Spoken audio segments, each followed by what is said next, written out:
राजाओं के राजा महाराज राजा चित्रगुप्त जी सम्राट पधार रहे हैं। प्रणाम महाराज।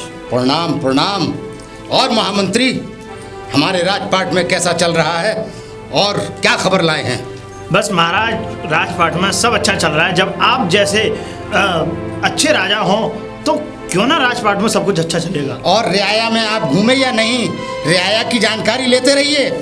हमारी रियाया दुखी तो नहीं है? नहीं महाराज, रियाया कोई भी दुखी नहीं है, सब खुश हैं, सब बढ़िया महाराज। आपकी भूरी भूरी प्रशंसा भी करते हैं सभी लोग। क्योंकि हम अपनी रियाया हम चाहते हैं महामंत्री जी, हमारी प्रजा और हमारी रियाया अगर हमारे होते हुए खुश ना हो तो कोई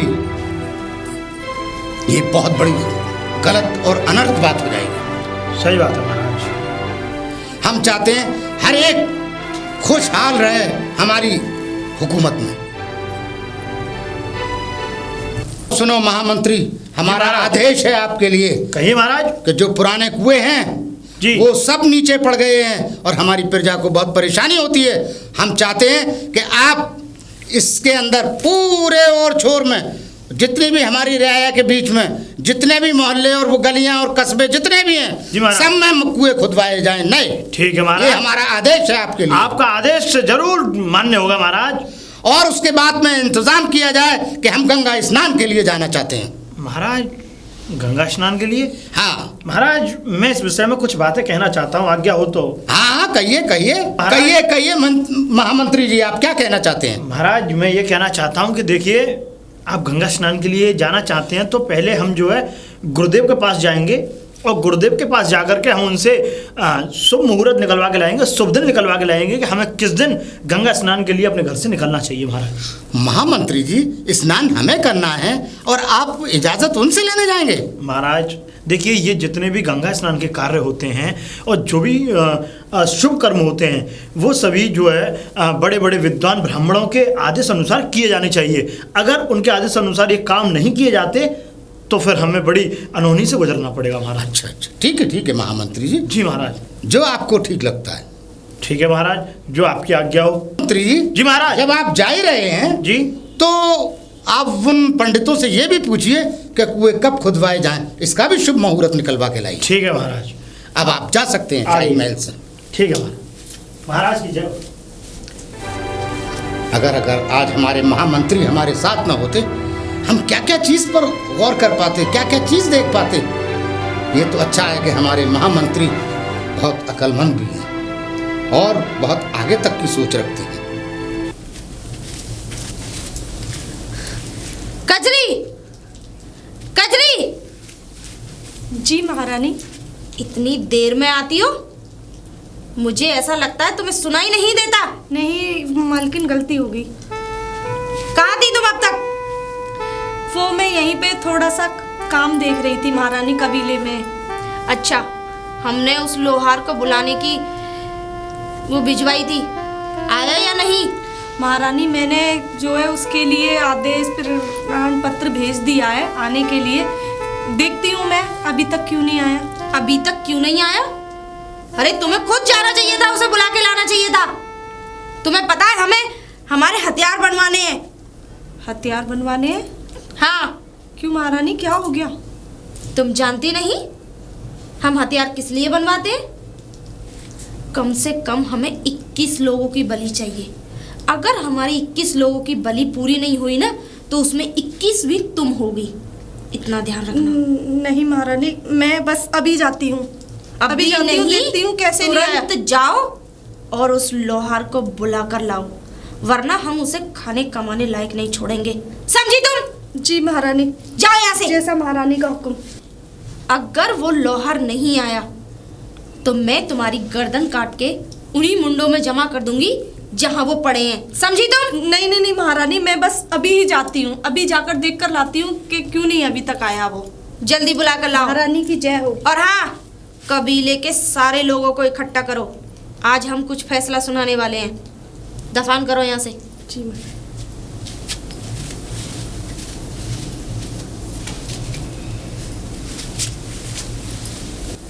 महाराज की जय हो, महाराज की जय हो। आइए आइए महामंत्री जी, महाराज क्या खबर लाए हैं? खबर ये लेकर के आए हैं कि गुरुदेव जो है तपस्या में बैठे हुए हैं और गुरुदेव ने कोई भी आदेश नहीं किया है अभी।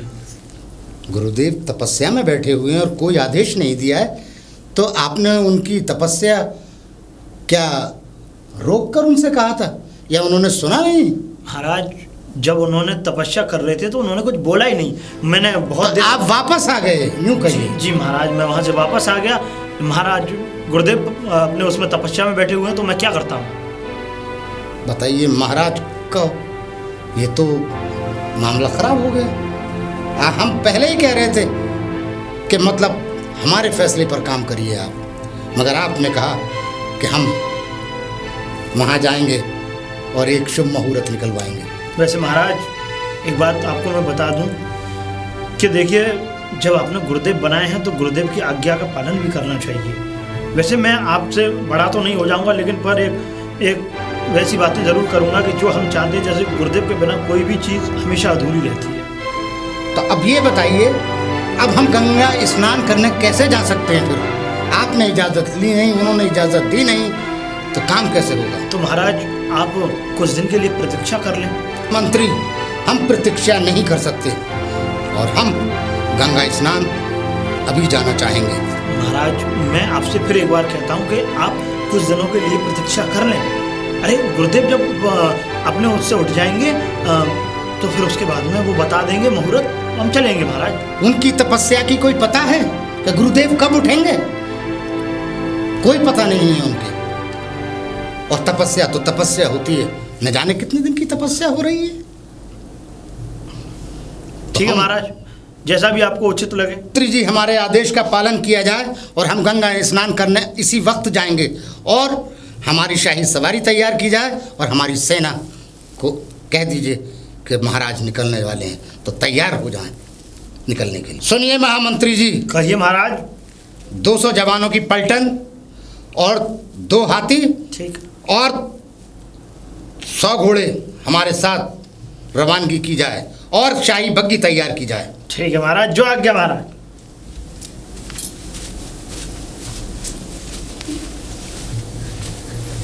कजरी, महारानी की जय हो। क्या हुआ? वो लोहार आया या नहीं? महारानी, मुझे बताते हुए बेहद दुख हो रहा है। उस लोहार ने मना कर दिया। मना कर दिया? कैसे मना कर दिया? जी सरदार हजूर, उसने जो है दूसरे कबीले के हथियार बना रहा है वो। उसकी इतनी मजाल जो हमारा हुक्म ठुकराया उसने। तुम्हें लगता है तुम्हें तुम्हारी जान प्यारी नहीं है? नहीं हजूर, मैंने उससे बहुत मिन्नतें की कि हमारे महारानी बहुत सख्त है, तुम पहले हमारे साथ चलो। तो उसने बोला कि पहला मेरे पास उनकी तरफ से जो है आदेश आया है हथियार बनाने का, तो पहले वो दूसरे कबीले के हथियार बना रहा है। बस हमारा हुक्म भला किसने टाला? उसकी इतनी मजाल, हमें लगता है उसे अपनी जिंदगी से प्यारी नहीं। जाओ 10 सैनिक लेकर जाओ और उसे हमारे सामने पेश किया जाए।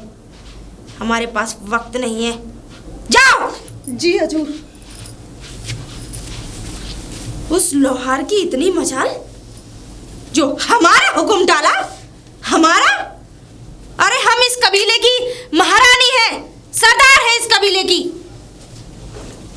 उसने हमारी दासी को भेज दिया खाली।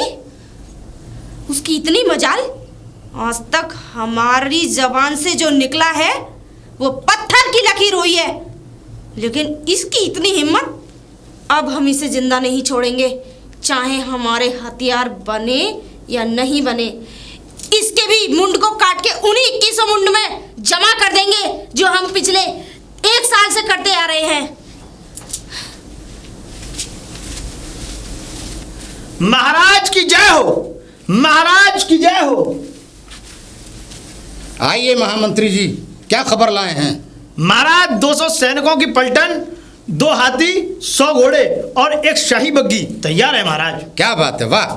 मगर महामंत्री जी। जी महाराज। हमारी उंगली कट गई, बहुत बड़ा अनर्थ हो गया। अरे महाराज, ये तो बहुत अच्छा हुआ। क्या बकते हो महामंत्री? तुम खुश होते हो? हमारी उंगली कटी है तलवार से। अरे महाराज, ये तो सही हुआ है महाराज। सही हुआ है? हंसते भी हो साथ में।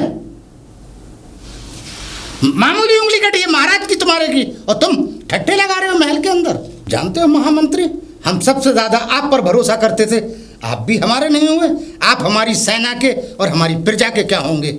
आपकी तो रग रग में गद्दारी की बू आती है, और आप हमारे महल से जा सकते हैं। महाराज ऐसा मत करिए महाराज, मैं हाथ जोड़ता हूँ महाराज, गलती हो गई मुझसे महाराज। आप जा सकते हैं महामंत्री। महाराज, हमें गद्दारों की जरूरत नहीं अपने महल के अंदर। महाराज महाराज महाराज, मैं हाथ जोड़ रहा हूँ महाराज, मुझसे गलती हो गई महाराज। जा सकते हो, वरना हम फांसी का हुक्म दे देंगे। महाराज, हमारे महल से जा सकते हो। महाराज, जा सकते हो महाराज। हमें गद्दारों की जरूरत नहीं, गद्दारों की माफी नहीं है। गद्दारों को माफ नहीं किया जाता, फांसी पे चढ़ाया जाता है। मगर हम तुम्हारी फांसी माफ करते हैं, आप हमारी सूरत के सामने से दफान हो जाएं। महाराज, मेरे बच्चों का क्या होगा महाराज? जा सकते हैं, हमें कोई मतलब नहीं। ठीक है महाराज। आपका क्या होगा और आपके बच्चों का क्या होगा? आप प्रजा का ख्याल नहीं रख सकते, अपने बच्चों का ख्याल की बात करते हो।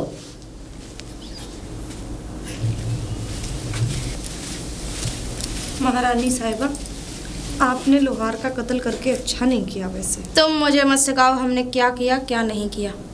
अच्छे और बुरे का हिसाब हमें मत बताओ तुम, समझी? हमारा जो हुक्म टालता है उसकी सजाए मौत होती है। इतनी सी बात के लिए किसी की हत्या कर देना महारानी, ये मुझे ठीक नहीं लगा। तुम्हें क्या ठीक लगा क्या नहीं, इस बात से हमें कोई फर्क नहीं पड़ता। शायद तुम भूल गई तुम हमारी दासी हो और एक दासी की हैसियत में रहो। हमें मत सिखाओ यहाँ के कायदे कानून। ये पूरा कबीला हमारे हिसाब से चलता है, हम जो फैसला कर दें वो अटल है, समझी तुम? और हाँ, जाओ जाके किसी दूसरे लोहार को ढूंढो, और अगर वो भी हम मना करें आने से तो हमें तुरंत संदेह पहुंचाना, समझी तुम? जाओ अब। जी महारानी की जय। हमसे जो टकराने की कोशिश करता है या हमारे हुक्म को नहीं मानता, हम उसकी जिंदगी उससे छीन लेते हैं। शायद इस दासी को अभी ये नहीं पता कि हम इस कबीले की रानी ही नहीं महारानी भी हैं।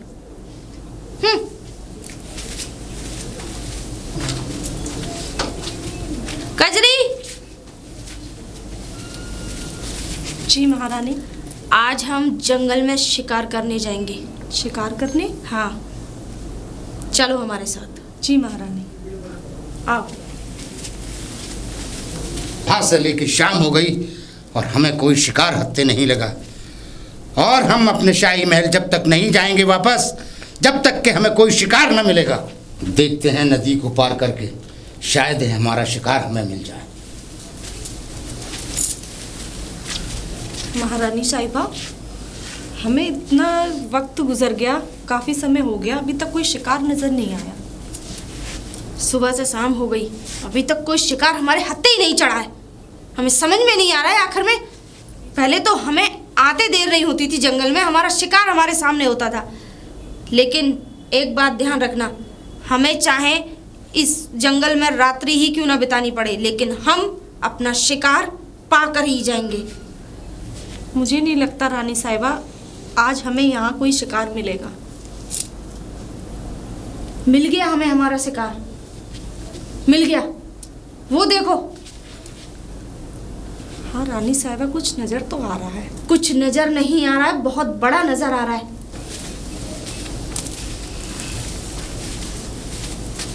वो देखो, हमारा शिकार वहाँ खड़ा है। चलते हैं महारानी वहाँ पे। हमें ऐसा लग रहा है कि ये कहीं नगर से आया है ये। हाँ महारानी, ये कहीं हमारे कबीले के आसपास का तो लगता नहीं है। नहीं, ये हमारे कबीले के आसपास का नहीं हो सकता। ये तो मुझे कोई ये मतलब किसी महल का राजा लग रहा है। महल का राजा? हाँ, इसके वस्त्र कुछ इसी तरीके के लग रहे हैं ना। उसकी इतनी गुस्ताखी, इसने हमारे इलाके में कदम रखे, अब ये हमसे नहीं बचेगा। रुक जाओ। रुक गए? आप कौन हैं? हम तो ये पूछना चाहते हैं कि तुम कौन हो? हम राजा चित्रगुप्त हैं और ये तुम हमारी सल्तनत में खड़ी हो। तुम्हारी सल्तनत में नहीं खड़े हम अपनी जगह पर खड़े हैं। हम इस कबीले की रानी हैं। और ऐसा नहीं हो सकता। दूर दूर तक हमारे कबीले के आसपास जितनी जगह फैली हुई है वो सब हमारी है। इस पूरी जगह की रानी है हम। और तुम्हारी हिम्मत कैसे हुई हमारी जगह में कदम रखने की? तुम राजा चित्रगुप्त से पूछ रही हो कि हमारी हिम्मत कैसे हुई? राजा कहीं भी जा सकते हैं, राजा चित्रगुप्त। और हमारी सल्तनत कहाँ तक है हमें अच्छी तरह से पता है। और तुम लोग हमारे सल्तनत के अंदर खड़े हुए हो। ये तुम्हारी जागीर नहीं, ये एक महाराज की जागीर है। हमें लगता है ये राजा की जागीर है। तुम्हें तुम्हारी जान प्यारी नहीं है। हम शायद। तुम्हें अभी यही कत्लेआम कर सकते हैं। तुम जानते नहीं किसके सामने खड़े हो और किससे बातें कर रहे हो। और तुम नहीं जानती तुम किसके सामने खड़ी हो? तुम राजा चित्रगुप्त के सामने खड़ी हो। हम नहीं जानते किसी राजा चित्रगुप्त को। हम सिर्फ अपने आप को जानते हैं और हम अपनी सल्तनत के आदमियों को जानते हैं। तुम नहीं जानती।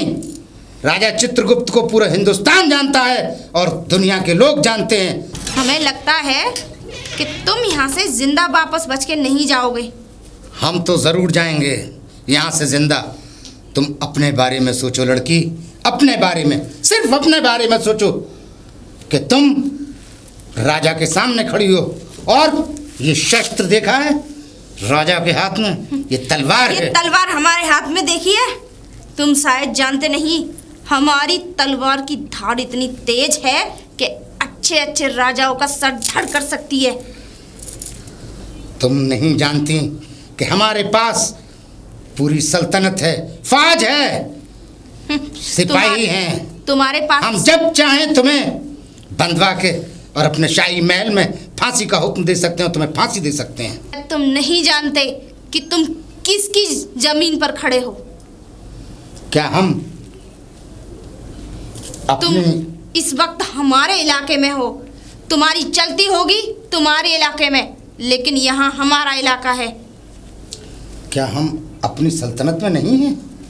तो फिर हम किस जगह हैं? यहाँ तुम हमारे सामने और हमारी जगह पर खड़े हो और हम जो चाहें तुम्हारा कर सकते हैं। समझे तुम? एक बात ध्यान रखना, हमें तुमसे कोई नहीं बचा सकता। लड़की, ऊंची आवाज में बात मत करो और हथियार चलाने की कोशिश मत करो। हथियार चलाते वही लोग हैं हम जिनकी कभी- बाजुओं में दम होता है। हम समझे? कभी किसी लड़की के ऊपर हाथ नहीं उठाते। हम महाराज हैं अपनी रियासत के। हम अपनी कबीले की सरदार हैं। हमारी वहाँ हुकूमत चलती है। समझे तुम?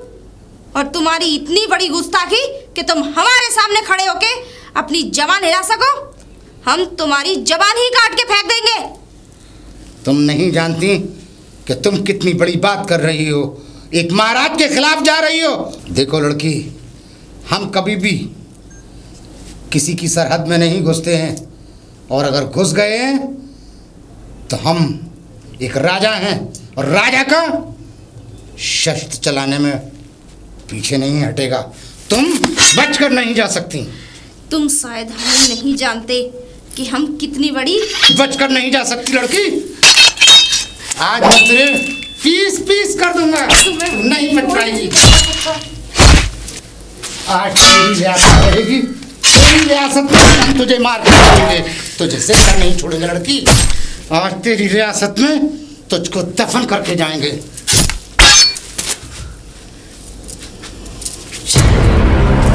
नहीं छोड़ेंगे, नहीं छोड़ेंगे, नहीं छोड़ेंगे।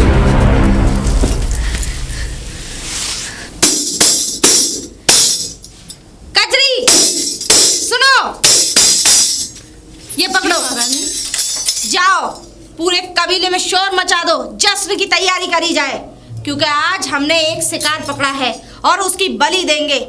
आज हम महाकाल की पूजा करेंगे, महाकाली का खप्पर खून से भरेंगे। जाओ, जश्न की तैयारी करी जाए।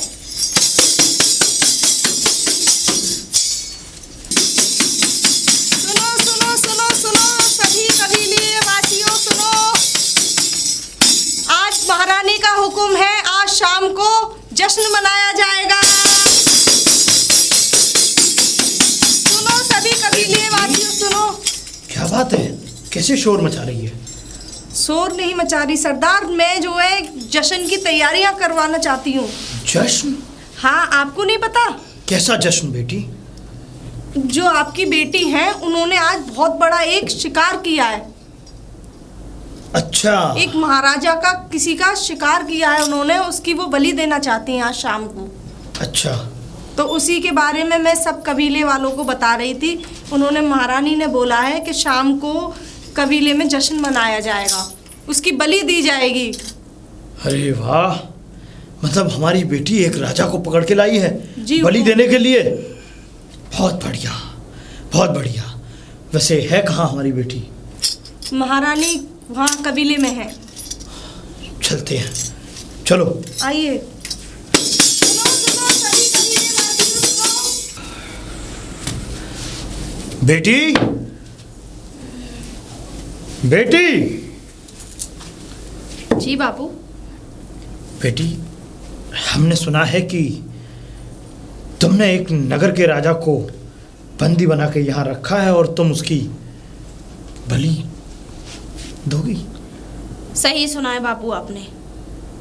आज पूरी 12 साल बाद हमें एक सही शिकार मिला है, बिल्कुल बेटी। जिससे हम अपनी महाकाली का खून से खप्पर भर सकें। शाबाश, शाबाश बेटी, शाबाश। वैसे बेटी, एक बात मेरे दिमाग में आ रही है।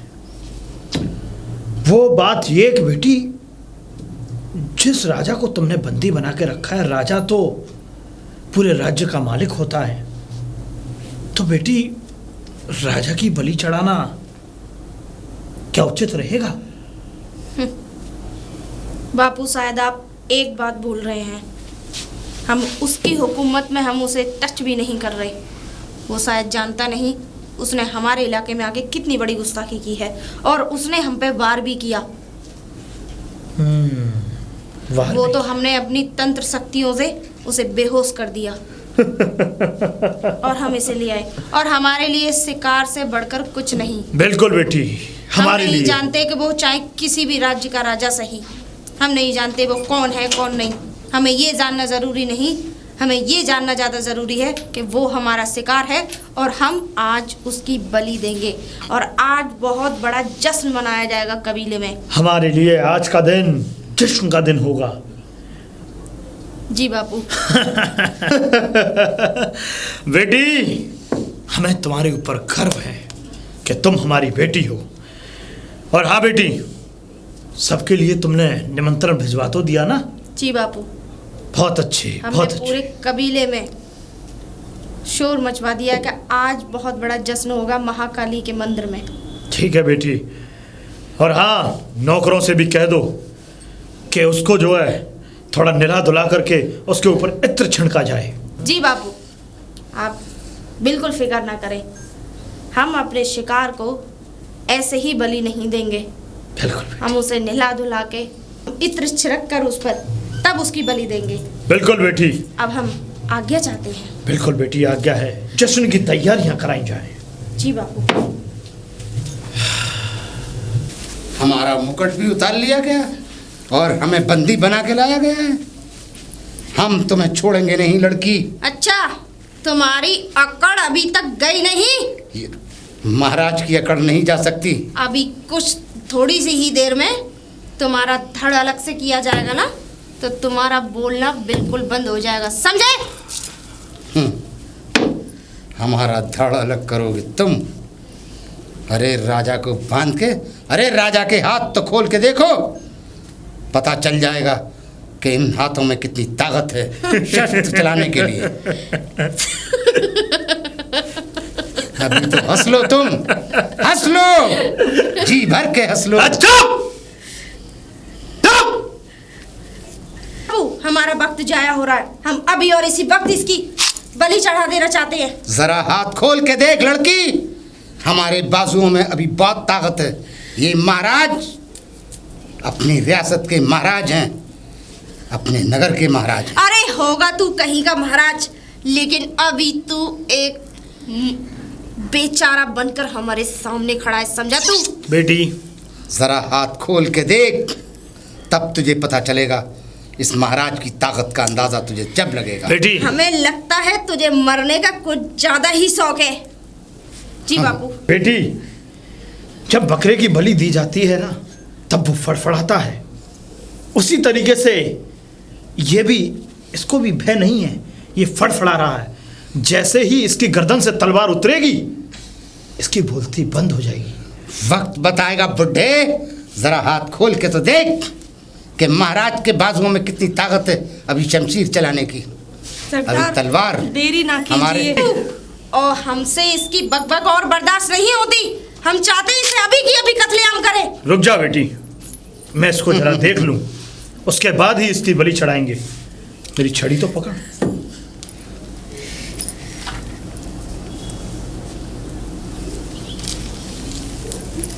छड़ी के सहारे चलने वाले बुड्ढे, तू हमें देख रहा है? बेटी अपनी बकवास बंद कर। बेटी, ये तो खंडित है।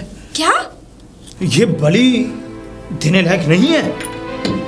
इसका मतलब हमारी बलि, हम इसकी बलि नहीं दे सकते? नहीं दे सकते बेटी, ये खंडित है। ये ऐसे कैसे हो सकता है पिताजी? ये खंडित को? नहीं, ऐसा नहीं हो सकता। हमारी मेहनत पे ऐसे यूं ही पानी नहीं फिर सकता। बापू। हाँ बेटी। हम क्या करें, हमें कोई रास्ता दिखाए। बेटी। बापू, लेकिन खंडित क्या होता है? खंडित बेटी ये होता है, इस राजा की उंगली कटी हुई है। क्या? हाँ बेटी, इसको खंडित बोलते हैं। अब हम इसकी बलि नहीं दे सकते। हमारी समझ में नहीं आ रहा है। तुम्हारे समझ में भी नहीं आएगा।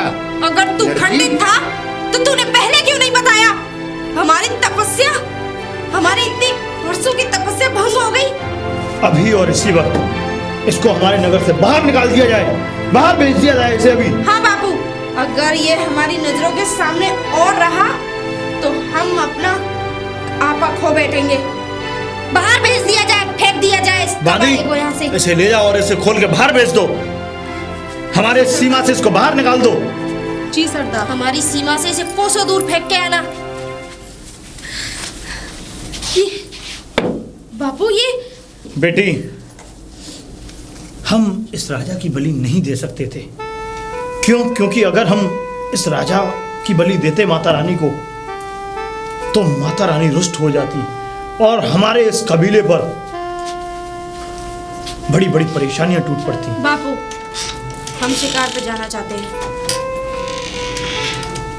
बेटी, अभी शुभ समय नहीं है। जब शुभ समय होगा आप चली जाना। इजाजत दे बाबू हमें। ठीक है बेटी, जा सकती। लेकिन हम शिकार पे जरूर जाएंगे। हम क्या हुआ, हमें हमारा शिकार नहीं मिला तो, लेकिन हम अपना शिकार ढूंढ के रहेंगे। ठीक है बेटी।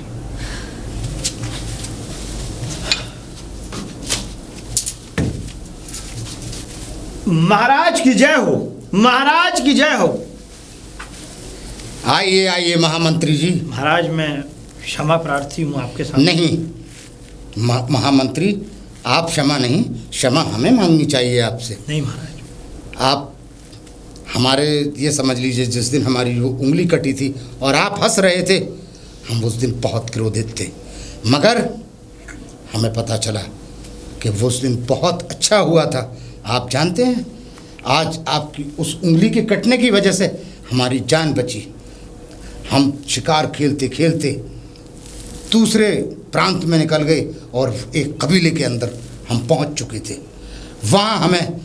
वहाँ के कबीले वालों ने हमें पकड़ लिया और हमारी बलि चढ़ाने की तैयारी कर दी। अच्छा महाराज। जी, और जब बलि देने का वक्त आया तो हमें नीचे से लेकर ऊपर तक देखा तो वो उंगली हमारी कटी हुई थी। तो जानते हैं, उस कबीले की महारानी ने कहा, ये तो खंडित राजा है, इसकी बलि नहीं दी जा सकती। और उसी प्रकार हमारी जान बच गई। और उसके बाद हम अपने राजपाट में वापस आ गए, वरना हम तो फांसी चढ़ गए होते। आज आपको महाराज मिलते ही नहीं। अरे नहीं महाराज, ये तो और हम आपके एहसानमंद हैं। और महामंत्री जी, आप जैसे विद्वानों के लिए हमारे महल में सख्त ज़रूरत है। और आज तक हमारे यहाँ कोई महामंत्री हमने दूसरा नहीं बनाया।